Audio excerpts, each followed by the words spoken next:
الرحيم يا أيها الذين آمنوا توبوا إلى الله توبة نصوحا صدق الله العظيم وبلغنا رسوله النبي الكريم ونحن على ذلك لمن الشاهدين والشاكرين والحمد لله رب العالمين۔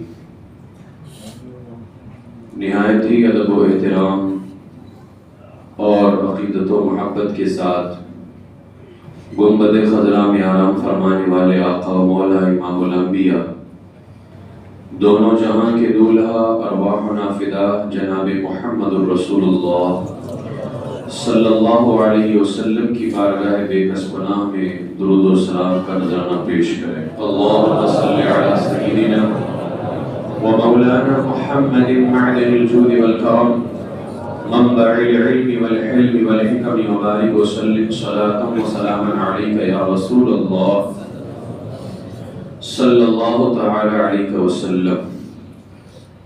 نبی اور آل نبی کی بارگاہ میں حصول برکت کے لیے ایک مرتبہ اور درود پاک پڑھ لیں۔ صلی اللہ علیہ نبی الامی وآلہ صلی اللہ علیہ وسلم صلاۃ و سلام علیک یا رسول اللہ صلی اللہ تعالی علیہ وسلم۔ معزز و محترم سامعین کرام و حاضرین جمعہ، السلام علیکم ورحمۃ اللہ تعالی وبرکاتہ۔ یہاں بات مت کیجیے، بالکل وہ مقیم برکاتی صاحب وہ کیا ہے، پہلے سب میں بیٹھ کر کیا دروشی پڑھ لیجیے۔ اللہم صلی علی سیدنا محمد مبارک وسلم صلاۃ و سلام علیک یا رسول اللہ صلی اللہ تعالی علیہ وسلم۔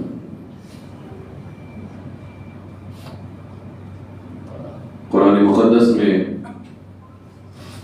اللہ تبارک و تعالیٰ نے ارشاد فرمایا، یا ایھا الذین آمنوا توبوا الی اللہ توبۃ نصوحا، اے ایمان والو اللہ کی طرف ایسی توبہ کرو جو آگے کو نصیحت ہو جائے۔ ماہ رمضان المبارک کا یہ دوسرا عشرہ شروع ہو چکا ہے، اور یہ دوسرا عشرہ جو ہے مغفرت کا عشرہ ہے۔ ویسے تو اللہ تبارک و تعالی ہر وقت بندوں کی مغفرت فرماتا ہے اور اپنے بندوں کی بخشش فرماتا ہے۔ جب بھی کوئی بندہ اس کی بارگاہ کے اندر مغفرت کا اور بخشش کا سوال کرتا ہے تو اللہ تعالیٰ اس کے گناہوں کو معاف فرما دیتا ہے۔ لیکن کچھ اوقات ایسے ہوتے ہیں کہ جب خاص اللہ کی جانب سے بخشش اور مغفرت کا انعام مل رہا ہوتا ہے۔ انہی خاص اوقات میں سے یہ رمضان المبارک کا دوسرا عشرہ جو پورے 10 دن کا عشرہ ہے، اور یہ پورے 10 دن جو ہیں اپنے گناہوں پر رونے، اپنی خطاؤں پر معافی مانگنے اور اپنے روٹھے ہوئے مولا کو راضی کرنے اور اپنے رب کی بارگاہ میں حاضر ہو کر اپنے گناہوں کو اعتراف کرنے کا یہ عشرہ ہے۔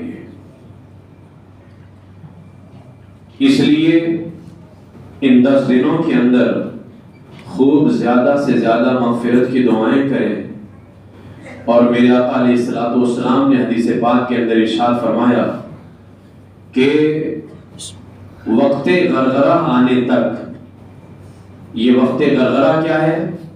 جب انسان کی موت ہوتی ہے اور اس کی روح نکلتی ہے، پاؤں سے اس کی روح نکلنی شروع ہوتی ہے، اور جب پاؤں سے اس کی روح نکلتے نکلتے حلق میں آتی ہے، فرمایا حلق میں اس کی روح آنے سے پہلے پہلے تک، یعنی اگر روح حلق میں آ جائے، اب اگر بندہ توبہ کرے تو اس کی توبہ قبول نہیں ہے، لیکن اللہ رب العزت اتنا کریم ہے کہ اگر پاؤں سے بھی روح نکل جائے، ہمارے جسم سے بھی نکل جائے، لیکن ابھی حلق تک روح نہیں پہنچی ہے، پورے آدھے جسم سے روح نکل چکی ہے، اور ابھی حلق میں روح پہنچی نہیں ہے کہ اس سے پہلے اگر بندہ توبہ کرے، میرے آقا علیہ السلام فرماتے اللہ اس کی توبہ کو قبول فرما لیتا ہے۔ وقت غرغرہ کے آنے سے پہلے اللہ تعالیٰ اس کو معاف فرما دیتا ہے، اور یہ توبہ کا دروازہ میرے آقا علیہ السلام نے فرمایا اس وقت تک کے کھلا رہے گا جب تک کہ سورج پچھم سے نہیں نکلے گا۔ یعنی قیامت کی نشانیوں میں سے ایک نشانی ہے، جدھر سورج ڈوبتا ہے ادھر ہی سے سورج نکلے گا۔ جس دن سورج ادھر سے نکلے گا جدھر ڈوبتا ہے، اس وقت یہ توبہ کا دروازہ بند کر دیا جائے گا۔ اس لیے میرے عزیزو، اللہ کا بڑا فضل ہے، اس کا کرم ہے، اس کا احسان عظیم ہے ہم پر کہ اللہ تبارک و تعالی وہ تو ہمیں ہمیشہ بخشش کے لیے پکار رہا ہے کہ میرے بندو آؤ میری طرف، میں تمہیں مغفرت کا پروانہ دے دوں، آؤ توبہ کرو میں تمہاری توبہ قبول کر لوں۔ لیکن اس نے بغیر مانگے اللہ تبارک و تعالیٰ نے ہمیں یہ ماہ رمضان کا 10 دن کا جو مغفرت کا عشرہ ہے، آج اس کی پہلی تاریخ یعنی پہلا دن ہے 11 رمضان مبارک شریف، 11 سے لے کر کے 20 رمضان تک کے یہ خاص اللہ کی جانب سے جو مغفرت کا انعام مل رہا ہے اور بندوں کو بخشا جا رہا ہے۔ کروڑوں نہیں بلکہ لا تعداد اللہ تبارک و تعالی ایسے لوگوں کی مغفرت کرنے والا ہے جو جہنم جن پر واجب ہو چکی تھی۔ خاص یہ 10 دن کا عشرہ، اس لیے ان 10 دنوں کے اندر اللہ رب العزت کو راضی کرو اور اس کی بارگاہ میں آ کر کے رو تاکہ وہ راضی ہو جائے۔ اللہ کا راضی ہونا کوئی معمولی بات نہیں ہے۔ قرآن میں اللہ فرماتا ہے وَرِضْوَانٌ مِّنَ اللَّهِ اکبر، اللہ کا راضی ہونا یہ بہت بڑی نعمت ہے۔ اللہ جب کسی سے راضی ہوتا ہے تو یاد رکھ لو دنیا مل کر کے بھی اس کا بال بیکا کرنا چاہے تو نہیں کر سکتی ہے۔ آج جو مسلمانوں کے حالات ہیں یہ حالات خود ہماری وجہ سے ہیں، یہ حالات آج پریشانیاں خود ہماری وجہ سے ہیں۔ اگر اللہ ہم سے راضی ہوتا تو دنیا مل کر کے بھی ہمیں نقصان نہیں پہنچا سکتی ہے، اس لیے کہ اللہ راضی ہے۔ اللہ کو راضی کرو۔ حضرت ابو سعید خدری رضی اللہ تعالیٰ عنہ صحابی رسول ہیں، آپ فرماتے ہیں کہ اللہ تعالیٰ جب جنتیوں کو جنت میں ڈال دے گا تو اللہ تعالیٰ جنتیوں سے فرمائے گا اے جنتیوں بتاؤ کیا تم لوگ راضی ہو گئے ہو، کیا تم لوگ خوش ہو گئے ہو؟ اب بتاؤ اللہ تعالیٰ اپنے بندوں سے پوچھ رہا ہے، جبکہ چاہیے تو یہ کہ بندہ اللہ سے کہے مولا کیا تو راضی ہے، لیکن یہاں اللہ کس قدر اکرام فرماتا ہے، کس قدر محبتوں کا اظہار فرماتا ہے۔ وہ جنت میں داخل کرنے کے بعد، جبکہ جو جنت میں ایک بار داخل ہو گیا نکالا نہیں جائے گا، لیکن اللہ تعالیٰ اس سے پوچھے گا اے جنتیوں بتاؤ کیا تم لوگ اس پر راضی ہو؟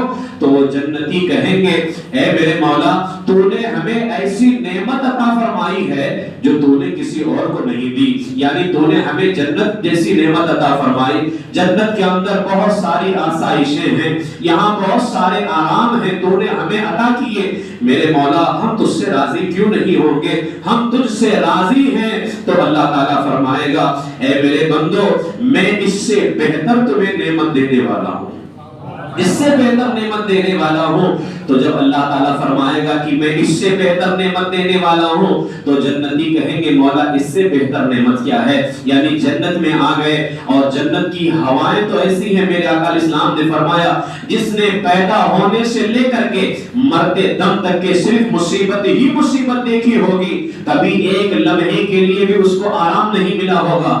اگر اس کو جنت کی ہوا لگائی جائے اور جنت کی ہوا چھو کے گزرے گی وہ دنیا کی ساری تکلیفوں کو بھول جائے گا۔ اس سے پوچھا جائے گا کیا تم نے دنیا میں کوئی تکلیف دیکھی ہے؟ وہ کہے گا مولا میں نے کوئی تکلیف نہیں دیکھی ہے۔ اور جس نے پیدا ہونے سے لے کر کے مرنے تک کے ایک لمحے کے لیے بھی دکھ نہ دیکھا ہو، ہمیشہ آرام میں رہا ہو، خوشیوں میں رہا ہو، جب اس کو جہنم میں ایک غوطہ دیا جائے گا اور اس سے پوچھا جائے گا کیا کبھی آرام دیکھا ہے؟ سارا آرام بھول جائے گا، سارے جو ہے سکھ بھول جائے گا، کہے گا مولا میں نے تو کوئی آرام دیکھا ہی نہیں ہے۔ یہ جنت کا حال ہے، لیکن اللہ تبارک و تعالیٰ فرمائے گا میں اس سے بہتر نعمت عطا کرنے والا ہوں۔ تو جنتی کہیں گے مولا اس سے بہتر نعمت کیا ہے؟ اب ذرا سنیں اللہ تعالیٰ جنتیوں کو اب سب سے بہتر نعمت عطا کرنے والا ہے، اس سے بہتر نعمت کہیں نہیں ہو سکتی ہے۔ اللہ تعالیٰ جنتیوں سے فرمائے گا اے میرے بندو میں تم پر اپنی رضا اتاروں گا، یعنی میں تم سے ایسا راضی ہو جاؤں گا پھر کبھی تم سے ناراض نہیں ہوں گا، تم سے ایسا راضی ہو جاؤں گا پھر کبھی تم سے ناراض نہیں ہوں گا۔ جب اللہ خود ہی کہہ دے کہ اب میں تم سے ناراض نہیں ہوں گا، بتاؤ کیا فکر رہ جاتی ہے؟ سارے ٹینشن ختم، ساری فکر ختم کہ اب اللہ راضی ہو گیا ہے، اور ایسا راضی ہو گیا کہ خود کہتا ہے کہ میں کبھی ناراض نہیں ہوں گا۔ اس لیے اللہ کو راضی کرو۔ یہ 10 دن جو مغفرت کا عشرہ ملا ہے، ابھی تک کے تو ہم نے بہت زیادہ غفلت کے اندر لاپرواہی میں گزارے، لیکن خدا کے واسطے ابھی بھی ہمارے پاس وقت ہے۔ یہ مغفرت کا عشرہ، اس میں اللہ کو راضی کرو، اور اللہ کا راضی ہونا یہ بہت بڑی نعمت ہے۔ اور اللہ راضی کس سے ہوتا ہے؟ قرآن میں فرمایا ان اللہ یحب التوابین، اللہ توبہ کرنے والوں سے راضی ہوتا ہے، اللہ توبہ کرنے والوں سے محبت فرماتا ہے۔ تو قرآن کہتا ہے کہ توبہ کرنے والوں سے اللہ راضی ہوتا ہے، اور جب اللہ تبارک و تعالی راضی ہو جائے تو آپ اندازہ لگائیں پھر دنیا تمہارا کچھ بگاڑ نہیں سکتی ہے، دنیا تمہارا پال بیکا بھی نہیں کر سکتی ہے، اس لیے کہ دنیا کو چلانے والا خدا تم سے راضی ہو چکا ہے۔ دنیا میں ایک پتا بھی اللہ کی مرضی کے بغیر نہیں ہل سکتا ہے، تو جو خدا جس کی مرضی کے بغیر ایک پتا بھی ہل نہیں سکتا ہے، جب وہ اللہ کسی سے راضی ہو جائے، دنیا کی کتنی ہی بڑی طاقت کیوں نہ آ جائے، وہ طاقت تو ختم ہو جائے گی لیکن وہ اس کا کوئی بال بیکا نہیں کر سکتا ہے۔ آپ دیکھ لیں ہندوستان کی سرزمین پر آنے والے سرکار غریب نواز سے اللہ راضی تھا، جس زمانے کے اندر آئے پورا ہندوستان کو فرستان بنا ہوا تھا، چاروں طرف سے کفر کا لڑا تھا، ہر طرف بتوں کے پجاری تھے، وہاں کوئی کلمہ پڑھنے والا اس وقت موجود نہیں تھا، لیکن میرے غریب نواز سے اللہ راضی تھا۔ 800 سال کا زمانہ گزر گیا ہے لیکن غریب نواز اسی طرح چمکتے دمکتے نظر آ رہے ہیں، آج بھی ان کا فیضان اسی طرح سے جاری ہے، اس لیے کہ اللہ ان سے راضی تھا۔ اگر اللہ راضی ہوگا تو تمہارا کوئی کچھ بگاڑ نہیں سکتا ہے۔ اللہ کو راضی کرو۔ یہ 10 دن جو ہمیں اللہ نے عطا فرمایا ہے، یہ اس کو راضی کرنے کے لیے عطا فرمایا ہے، یہ اس کو منانے کے لیے اللہ تعالیٰ نے عطا فرمایا ہے۔ حضرت نوح علیہ السلام، آپ کو واقعہ آپ نے بارہا سنا ہوگا، ان کے زمانے میں سیلاب آیا تھا، پوری دنیا ڈوب چکی تھی، اور حضرت نوح علیہ السلام پر جو 80 لوگ ایمان لے کر کے آئے تھے، آپ نے فرمایا تھا کہ جب میں کشتی بنا رہا ہوں، سیلاب آئے گا، طوفان آئے گا، جتنے بھی مومن ہیں وہ میری کشتی میں سوار ہو جائیں گے۔ آپ نے ایک بڑھیا سے بھی کہا تھا میں اللہ کے حکم سے کشتی بنا رہا ہوں، جو کشتی میں سوار ہو جائے گا وہ بچا لیا جائے گا، وہ نہیں ڈوبے گا، اور جو کشتی میں نہیں ہوگا وہ سارے کے سارے ہلاک کر دیے جائیں گے۔ جب طوفان آیا، حضرت نوح علیہ السلام نے اعلان کر دیا کہ سب لوگ کشتی کے اندر آ جائیں، لیکن آپ نے اس بڑھیا کو بتانا بھول گئے۔ آپ نے اس سے کہا تو تھا کہ میں اللہ کے حکم سے کشتی بنا رہا ہوں، لیکن جب طوفان آیا، سیلاب آیا، آپ اس بڑھیا کو بتانا بھول گئے۔ جب سیلاب ختم ہو گیا، طوفان ختم ہو گیا، آپ کو یاد آیا کہ مجھے تو اس بڑھیا کو بتانا تھا، اس کو تو میں نے اپنی کشتی میں سوار ہی نہیں کیا۔ جب اس کا خیال آیا، حضرت نوح علیہ السلام اس کی طرف جاتے ہیں کہ دیکھو کیا حال ہے اس کا۔ جب گئے تو کیا دیکھا، بڑھیا جو ہے اپنی کٹیا کے اندر، اپنی جھونپڑی کے اندر ہے، اور اللہ کی عبادت کے اندر لگی ہوئی ہے۔ جب حضرت نوح علیہ السلام اندر گئے، اس بوڑھی خاتون نے پوچھا اے اللہ کے پیغمبر کیا طوفان آ گیا ہے، کیا مجھے کشتی میں سوار کرانے کے لیے آئے ہیں؟ تو آپ نے فرمایا اے بوڑھی خاتون، اللہ کی جانب سے طوفان آیا بھی، سب ختم بھی ہو گئے اور طوفان چلا بھی گیا ہے۔ اس طوفان کے اندر آپ ذرا اندازہ لگائیں، ایک بڑھیا کا مکان جس سے اللہ راضی تھا، پوری دنیا میں طوفان آیا، سارے کے سارے ڈبا دیے گئے، سب کے سب ڈبو دیے گئے، غرق کر دیے گئے، ہلا کر دیے گئے۔ جو نوح علیہ السلام کی کشتی میں سوار تھا وہ تو بچا لیا گیا، لیکن ایک بوڑھی خاتون جس سے اللہ راضی تھا، ایک عورت جس سے اللہ راضی تھا، وہ کشتی میں سوار نہیں ہو سکی۔ پوری دنیا میں طوفان آیا، لیکن جس سے اللہ راضی تھا، اللہ تعالیٰ نے اس کو بچا کر کے بتا دیا اگر میں جس سے راضی ہو جاؤں، دنیا میں طوفان ہی کیوں نہ آ جائے، جائے اس کی حفاظت میں کرنے والا ہوں۔ یہ ہے اللہ کی رضا کہ جب اللہ راضی ہوتا ہے تو ایک دو ملک کے نہیں، ایک دو نیتا نہیں، ایک دو اس طرح کافر نہیں، پوری دنیا بھی اگر ہماری دشمن بن جائے ہمارا کچھ نہیں بگاڑ سکتی ہے، اس لیے کہ ساری دنیا کو چلانے والا اللہ ہم سے راضی ہو چکا ہے۔ اس لیے 10 دن کا جو ہمیں وقت ملا ہے یہ اللہ کو راضی کرنے کا ملا ہے۔ اللہ کو راضی کرو تاکہ تمہارا کوئی کچھ بگاڑ نہ سکے۔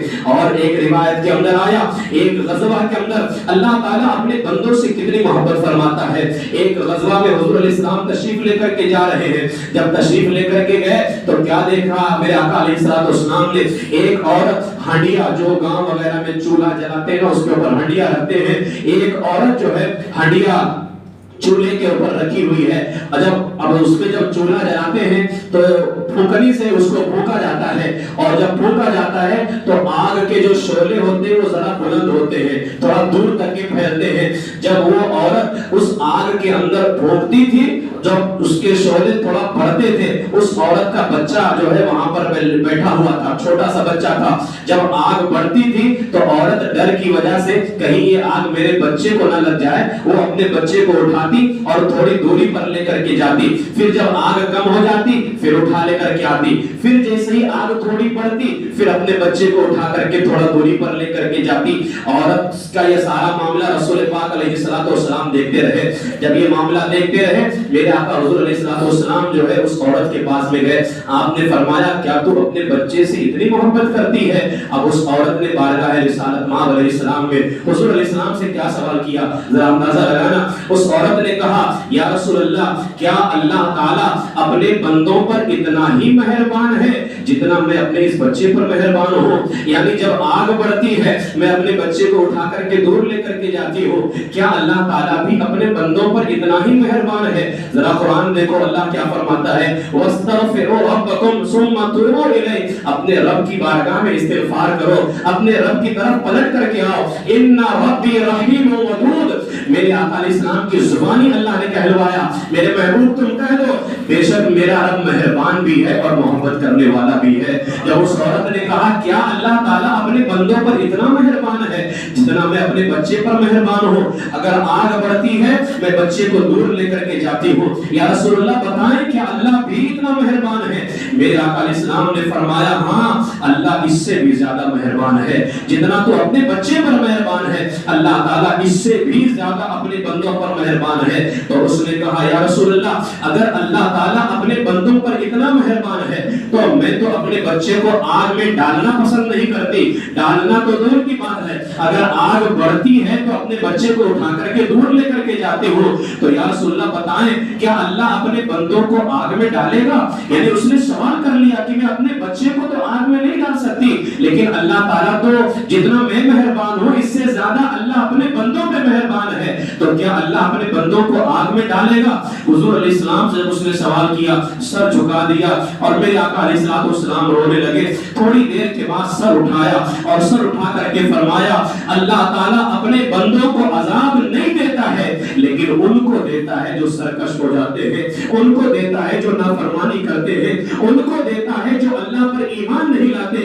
آپ مجھے بتاؤ ہم نے گناہ کیا، اللہ چاہتا تو سیدھا عذاب دے سکتا تھا، ہم نے اللہ کی نافرمانی کی، اگر وہ چاہتا تو ڈائریکٹ ہم پر عذاب نازل کر سکتا، لیکن وہ کتنا کریم ہے، ہم اس کی نافرمانی کرتے رہے، ہم اس کو ناراض کرتے رہے، لیکن اللہ تعالیٰ نے ہمیں رحمت کا عشرہ عطا فرمایا، اور جب رحمت کا عشرہ رخصت ہوا کہا میرے بندے اب تجھے مغفرت کا عشرہ مل رہا ہے، اور قربان جائیں جب یہ مغفرت کا عشرہ بھی رخصت ہوگا تو اللہ تعالیٰ ہمیں جہنم سے آزادی کا عشرہ عطا فرما دے گا۔ میرے آقا علیہ السلام نے فرمایا اللہ تعالیٰ اپنے بندے کو عذاب نہیں دیتا لیکن اس کو دیتا ہے جو سرکش ہو جاتے ہیں، جو نافرمان ہو جاتے ہیں، جو اللہ پر ایمان نہیں رکھتے۔ اس سے اندازہ لگاؤ کہ ایک عورت کا انداز، ایک عورت کا یہ انداز میرے آقا علیہ السلام کو کتنا پسند آیا کہ وہ عورت جب آگ جلتی ہے اور آگ آگ بڑھتی ہے تو اپنے بچے کو اٹھا لے جاتی ہے. میرے آقا علیہ السلام نے فرمایا اللہ اس سے بھی زیادہ اپنے بندوں سے محبت فرماتا ہے, اس سے بھی زیادہ.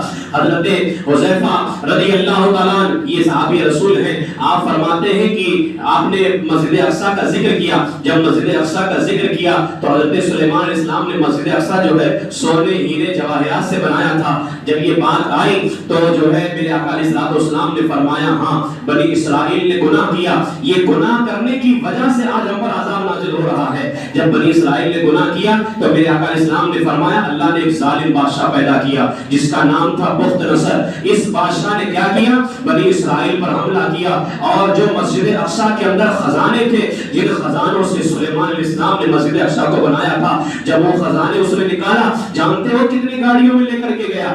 1,70,000 گاڑیوں کے اندر وہ خزانہ لے کر کے گیا تھا. جو خزانہ بنی اسرائیل کے پاس میں تھا, جس خزانے کے مالک بنی اسرائیل تھے اور ان کی قوم اس کی حفاظت کر رہی تھی, لیکن جب اس قوم نے گناہ کیا تو اللہ نے ظالم کو مسلط کیا. وہ ظالم آیا سارا خزانہ لے کر کے گیا, 700 سال تک حکومت کرتا رہا. پھر بنی اسرائیل نے اللہ کی بارگاہ میں توبہ کیا. جب توبہ کیا اللہ تعالیٰ نے دوبارہ بنی اسرائیل کو ملک عطا فرمایا, اور بنی ملک عطا کرنے کے بعد میں اللہ نے قرآن میں فرمایا 15ویں پارے کے اندر وَإِنْ عُدْتُمْ عُدْنَا, یاد رکھنا ملک تو دے دیا ہے لیکن اگر نافرمانی کرو گے تو دوبارہ عذاب آ جائے گا. اس سے پتہ یہ چلا کہ اللہ تعالیٰ نے یہ بتا دیا کہ تمہیں جو تباہ کیا گیا, تمہارا خزانہ لوٹا گیا, تمہیں ملک سے نکالا گیا, تمہارا قتل عام کیا گیا, یہ تمہارے گناہوں کی وجہ سے تھا. لیکن جب تم نے توبہ کیا ہے میں نے تمہیں دوبارہ ملک دے دیا ہے, لیکن اگر تم نے گناہ کیا تو پھر تم پر دوبارہ عذاب آ جائے گا. اس لیے مسلمانوں تمہیں تو شان کے ساتھ جینا چاہیے. یہ ساری زمین کا مالک اللہ تبارک و تعالیٰ ہے, لہذا اگر ہم اس کے ہو کر کے رہیں گے وہ ہمیں یہاں بھی قائم رکھے گا, دنیا کے ہر کونے میں قائم رکھے گا. اس لیے کہ زمین کا مالک کوئی اور نہیں ہے, زمین کا مالک ہمارا اور آپ کا خدا ہے. لہذا وہ کیسے کوئی کہہ سکتا ہے کہ تم نہیں رہ سکتے, تم نہیں رہ سکتے. ہم کہتے ہیں کہ ہم اس زمین پر رہتے ہیں جس زمین کا مالک ہمارا مولا ہے, جس زمین کا مالک ہمارا خدا ہے. لہذا میرے عزیزو اس رب کو راضی کرو. آج جو میں نے پچھلے جمعہ کو کہا تھا کہ قرآنی احکام سن کر کے مسلمان سمجھتا ہے کہ یہ کسی اور کے لیے نازل ہو رہا ہے, یہ کسی اور کو حکم دیا جا رہا ہے. امی جان سیدہ عائشہ صدیقہ رضی اللہ تعالیٰ عنہا نے ایک مرتبہ رسول پاک علیہ السلام سے فرمایا ہم نے اس حدیث کو بارہا سنا ہے لیکن ہم پر اس کا اثر نہیں ہوا.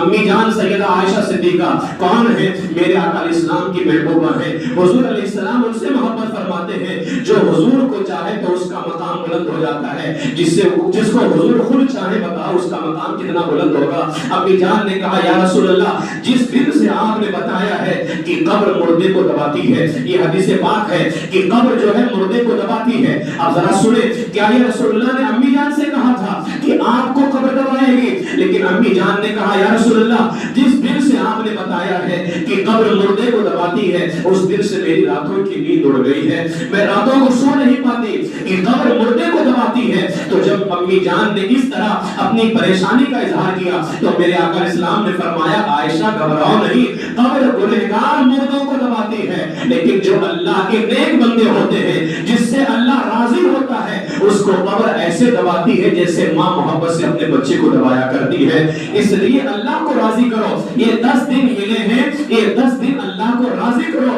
تاکہ قبر ہمیں گنہگار مردوں کی طرح نہ دبائے بلکہ قبر ہمیں ایسے دبائے جیسے ماں اپنے بچے کو محبت سے دبایا کرتی ہے. میرے آقا حضور علیہ السلام نے ایک موقع پر ارشاد فرمایا اگر تم گناہ کرتے رہو یہاں تک کہ وہ گناہ آسمان تک کے پہنچ جائیں پھر تم توبہ کرو تو اللہ تعالیٰ تمہاری توبہ کو قبول فرما لے گا. لہٰذا یہ مغفرت کا عشرہ اور یہ اللہ تبارک و تعالیٰ کی بارگاہ سے جو ہے ہمیں مغفرت اور اللہ تبارک و تعالیٰ کی بارگاہ سے ہمیں بخشش جو ہے پانے کا عشرہ چل رہا ہے. لہٰذا میرے عزیزو جب یہ قرآن پاک کی آیت ہمارے سامنے آئی یا ایھا الذین آمنوا توبوا الی اللہ, اے ایمان والو اللہ کی طرف ایسی توبہ کرو. آپ یہ نہ سمجھو کہ یہ صحابہ سے کہا جا رہا ہے, یہ نہ سمجھو کہ ان کے بعد والوں سے کہا جا رہا ہے, یہ نہ سمجھو کہ یہ کسی اور سے کہا جا رہا ہے. سب اللہ پر ایمان رکھتے ہو نا, سب رسول پاک علیہ السلام پہ ایمان رکھتے ہو نا. ذرا تھوڑی دیر کے لیے آپ اپنے دل پہ ہاتھ رکھ کر کے کہو اللہ نے کہا اے ایمان والو اللہ کی طرف ایسی توبہ کرو.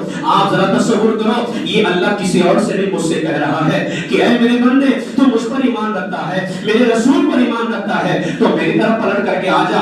اگر آپ اپنے لیے تصور کرو گے کہ اللہ مجھ سے کہہ رہا ہے, میں یقین کے ساتھ کہتا ہوں آپ اللہ کی طرف پلٹ کر کے چلے جاؤ گے. اور جو اللہ کی طرف پلٹ کر کے چلا جاتا ہے اللہ تعالیٰ اس کی حفاظت فرما لیا کرتا ہے. اب اللہ تعالیٰ اس کی جان کی بھی حفاظت کرتا ہے, اس کے مال کی بھی حفاظت کرتا ہے. حضرت سیدنا عتبہ رضی اللہ تعالیٰ یہ نوجوان ہے, اور یہ کیسے نوجوان, فاسق و فاجر, توبہ کرنے سے پہلے فاسق و فاجر, شراب کے اندر مست رہا کرتے تھے. ایک دن حضرت حسن بصری کی مجلس میں آئے. حضرت حسن بصری قرآن کی آیت پڑھ رہے ہیں, الم یعن للذین آمنوا ان تخشع قلوبهم لذکر اللہ, کیا ایمان والوں کو وقت ابھی نہ آیا کہ ان کے دل اللہ کی یاد کے لیے جھک جائیں. یہ بیان اتنا مؤثر تھا کہ لوگوں پر رونا طاری ہو گیا. ایک نوجوان کھڑا ہوا, کہنے لگا یا سیدی, اے میرے سردار, کیا اللہ مجھ جیسے فاجر کی توبہ بھی قبول کر لے گا؟ یعنی میں بڑا گنہگار, شرابی ہوں, فاسق و فاجر ہوں, کیا اللہ میرے جیسے بھی گنہگار کو بخش دے گا؟ جب میں توبہ کروں تو اللہ بخش دے گا. تو شیخ نے فرمایا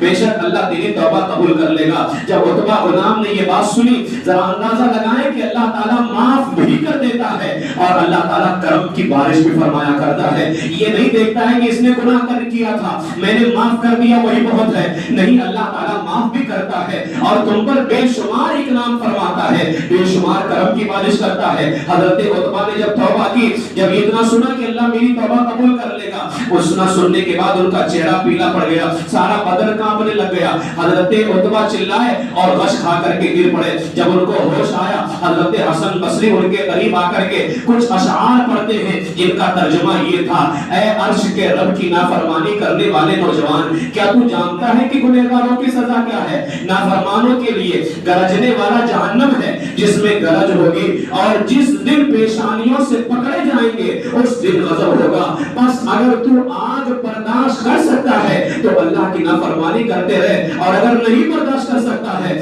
تو اللہ کی نافرمانی چھوڑ دے. تو نے جو گناہ کیے ہیں, اگر تو چاہتا ہے کہ تو اپنے آپ کو اس میں پھنسائے تو گناہ کرتے رہے, اور اگر چاہتا ہے کہ تو بچا لیا جائے, جو گناہ کیا ہے اگر اس گناہ میں پھنسنے سے بچا لیا جائے تو اللہ کی بارگاہ میں توبہ کر. جب عتبہ پر رقت پھر طاری ہوئی اور جب افاقہ ہوا تو کہنے لگے, اے شیخ, کیا مجھ جیسے کمینے کی توبہ بھی اللہ قبول فرما لے گا؟ شیخ نے فرمایا کیوں نہیں, اللہ اپنے گنہگار بندے کی توبہ قبول کر لیتا ہے. حضرت عتبہ نے 3 دعائیں کی اللہ کی بارگاہ میں, کہا اے میرے مولا, اگر تو نے میری توبہ قبول کر لی ہے اور میرے گناہ معاف کر دیے ہیں, توبہ کرنے کے بعد میں 3 دعائیں کی, کہا اے میرے مولا, اگر تو نے مجھے معاف کر دیا ہے تو مجھے ایسی سمجھ, ایسا ذہن عطا فرما کہ میں دین کا علم سنوں اور قرآن سنوں تو مجھے یاد ہو جائے. دوسری دعا, اے اللہ مجھے ایسی آواز عطا فرما اگر پتھر دل آدمی بھی میری تلاوت سنے تو اس کا دل قرآن کی تلاوت سے نرم ہو جائے. تیسری دعا کی, اے اللہ مجھے رزق حلال عطا فرما اور وہاں سے روزی دے جہاں مجھے گمان بھی نہ ہو. قرآن میں اللہ نے یہی ارشاد فرمایا, وَمَن يَرْزُقْهُ مِنْ حَيْثُ لَا يَحْتَسِبُ, اللہ جہاں سے چاہتا ہے وہاں سے رزق عطا فرماتا ہے, تم گمان بھی نہیں کر سکتے. انہوں نے 3 دعائیں کی, اللہ تعالیٰ نے ان کی دعاؤں کو قبول فرما لیا. صرف ان کو بخشا نہیں, شرابی ہے, فاسق و فاجر ہے, لیکن جب اللہ کو راضی کر لیا, اللہ صرف راضی ہی نہیں ہوتا ہے بلکہ راضی ہونے کے بعد جو مانگا, اس لیے علماء کرام فرماتے ہیں اللہ کو ایسے راضی کر لو کہ تم جب بھی مانگو اللہ فوراً تمہیں عطا فرما دے. انہوں نے 3 دعائیں مانگی, اللہ تعالیٰ نے ان کی دعاؤں کو قبول فرما لیا. انہوں نے کہا تھا مجھے ایسا حافظہ دے کہ میں دین کا علم سنوں, قرآن سنوں تو یاد ہو جائے. حافظہ اتنا مضبوط ہو گیا, اتنا مضبوط ہو گیا کہ اپنے وقت کے بہت بڑے عالم بن گئے, بہت بڑے قاری قرآن بن گئے. تو اس نے دعا کی تھی, مولا مجھے ایسی آواز عطا فرما کہ پتھر دل آدمی کے سامنے قرآن کی تلاوت کروں تو اس کا دل نرم ہو جائے. آپ کی تلاوت کے اندر اللہ نے ایسا اثر رکھا تھا کہ آپ جب کسی کے سامنے قرآن کی تلاوت فرماتے, صرف قرآن کی تلاوت سن کر کے بڑے بڑے گنہگار توبہ کر لیا کرتے تھے. بتاؤ, جو اپنے وقت کا خود شرابی ہے لیکن جب اللہ اس سے راضی ہو گیا ہے دنیا کو توبہ کروا رہا ہے. جب اللہ راضی ہو گیا ہے دنیا والوں کو گناہگاروں سے, جو گناہ کے اڈوں سے نکال کر کے نیکیوں کے میدان میں لے کر کے آ رہا ہے. اور تیسری دعا کی تھی, مولا مجھے رزق حلال عطا فرما اور ایسی جگہ سے رزق عطا فرما جہاں سے مجھے گمان بھی نہ ہو، تو اللہ تعالیٰ نے ان پر ایسا کرم کیا، ان کے گھر میں روزانہ سالن کا ایک پیالہ اور 2 روٹیاں رکھی ہوتی تھی، پتہ نہیں چلتا تھا کون رکھ کر کے گیا ہے۔ جب وہ دن میں دیکھتے ان کے گھر کے اندر جو ہے 2 روٹیاں اور سالن کا ایک پیالہ رکھا ہوتا تھا۔ بزرگان دین فرماتے ہیں حضرت عتبہ جب تک ظاہری زندگی کے اندر تھے، اللہ تعالیٰ روزانہ ان کے گھر میں ایک سالن کا پیالہ اور 2 روٹیاں رکھوا دیتا تھا، اور ان کو یہ رزق اللہ تعالیٰ ایسی جگہ سے عطا فرما دیتا کہ ان کو پتہ بھی نہیں چلتا کون لے کر کے آیا ہے، کون رکھ کر کے گیا ہے، بس اللہ تعالیٰ انہیں کھلا رہا تھا اور وہ کھا رہے تھے۔ اس حدیث واقعے سے پتہ چلا کہ اگر بندہ اللہ کو راضی کر لے جائے تو اللہ صرف راضی ہی نہیں ہوتا ہے، بلکہ اللہ تعالیٰ اس جو مانگتا ہے اللہ تعالیٰ اس کی دعاؤں کو بھی قبول فرما لیتا ہے۔ اس لیے میرے عزیزو، یہ جو عشرہ اللہ تعالیٰ نے ہمیں عطا فرمایا ہے، اس کو معمولی نہ جانے، اس کو یوں ہی نہ گوائیں، بلکہ یہ اس کا ایک ایک لمحہ ہمارے لیے بڑا ہی قیمتی ہے، اس کا ایک ایک لمحہ ہمارے لیے بہت اہم ہے۔ آپ دیکھیں، آپ خود جانتے ہوں گے، میں تو نہیں جانتا کس کے گھر میں کس کا انتقال ہوا ہے، ذرا سوچے جس کے گھر میں انتقال ہوا ہے، بتاؤ کیا جس کا رمضان کے بعد سے پچھلا جو رمضان گزرا ہے اس کے بعد سے اب تک جس کا انتقال ہوا، ذرا وہ اپنے دل پہ ہاتھ رکھ کر کے بتائے، کیا اس کا وہ بندہ اس کے گھر کا پچھلے سال اس کے ساتھ رمضان میں مسجد میں نہیں بیٹھا تھا، آج باپ بیٹے کے ساتھ بیٹھا ہوا ہے، بیٹا باپ کے ساتھ بیٹھا ہے، لیکن نہ باپ کو پتا ہے کہ آنے والے سال رمضان میں بیٹا میرے ساتھ بیٹھے گا کہ نہیں بیٹھے گا، نہ بیٹے کو معلوم ہے کہ آنے والے سال رمضان میں میرا باپ بیٹھے گا کہ نہیں بیٹھے گا۔ میرے عزیزو، ہم میں کسی کو نہیں پتا، نہ میں جانتا ہوں کہ آنے والے سال رمضان میں کون رہے گا، نہ آپ کو معلوم ہے کہ میں رہوں گا۔ اس لیے آج جو اللہ تعالیٰ نے ہمیں وقت عطا فرمایا ہے، یہ اللہ کو راضی کرنے کا وقت ہے، اللہ کو منانے کا وقت ہے، اس لیے ان اوقات کو فضول نہ گوائیں۔ جو بھی لمحہ آپ کو ملے، ہرگز اسلام آپ کو نہیں کہتا ہے کہ آپ کام چھوڑ دیجئے، آپ مت کمائیے، آپ حلال روزی کمائیے۔ میرے آقا اسلام نے فرمایا جو بندہ اس لیے کمانے نکلتا ہے کہ وہ کسی بندے کے سامنے ہاتھ نہ پھیلائے اور اپنے گھر والوں کو حلال روزی کھلائے، اللہ اس کو ہر قدم پہ ثواب عطا فرماتا ہے۔ تو کمانے سے اسلام منع نہیں کرتا ہے، اسلام کبھی بھی تم کو جو ہے بالکل سب چھوڑنے کا حکم نہیں دیتا ہے، لیکن اللہ تعالیٰ نے فرمایا نا فَإِذَا قُضِيَتِ الصَّلَاةُ فَانتَشِرُوا فِي الْأَرْضِ، جب نماز سے فارغ ہو جاؤ زمین میں پھیل جاؤ، وَابْتَغُوا مِن فَضْلِ اللَّهِ، اللہ کا فضل تلاش کرو۔ اس سے پتہ چلا نماز بھی پڑھتے رہو اور اللہ کا فضل بھی تلاش کرتے رہو۔ اس لیے میرے عزیزوں، ان اوقات کی آپ قدر کریں، بس